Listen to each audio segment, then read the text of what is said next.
Hey family, what's going on? It's Terrell Davis, the credit instructor, and I just want to talk to you today about payment history. Payment history and its importance on your credit score and your credit file.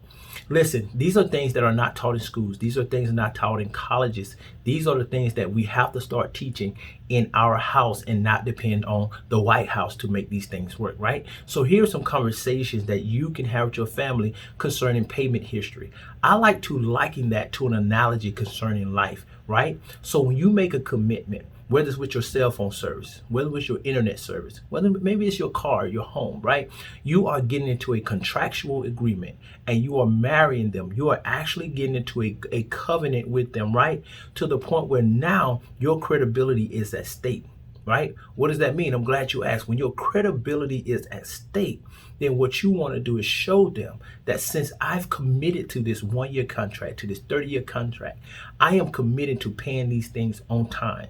What is my due date? Okay, good. Let me write this down. Let me put this as a reminder in my phone, because payment history makes up the majority, makes up a big portion of your credit score, and that's 35%.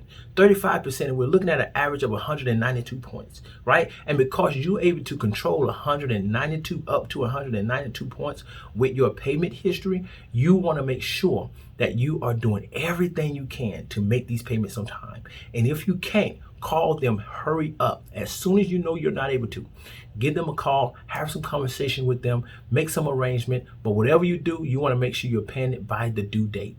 Please, you don't want to be late, because I've had clients that have lost up to 100 points with one late.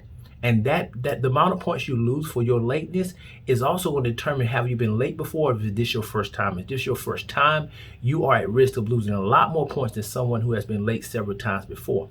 So please try to guard that with all you can, because again, it makes up 192 points of your overall credit score. Be careful. Set those reminders. Make sure you set the auto pay for the minimum amount on your credit cards. At least if you can't pay the full amount, the minimum amount, put that on auto, because again, you want your payment history to be stellar, all right, for the next year, next 2 years, for the entire contract, because it's going to prove to others that I know how to maintain my relationships. That is the most important thing ever. And when finance companies look at you, they say, wow, Terrellski, you have maintained 5 relationships without skipping a beat. Because why? We set auto payments for minimum all the time. We communicate, and also we make sure we make adjustments to make it a priority. Make payment history a priority. Again, that's 35% of your overall score, up to 192 points that you control. Again, I'm Terrell Davis, your credit instructor, and we'll see you on the next episode.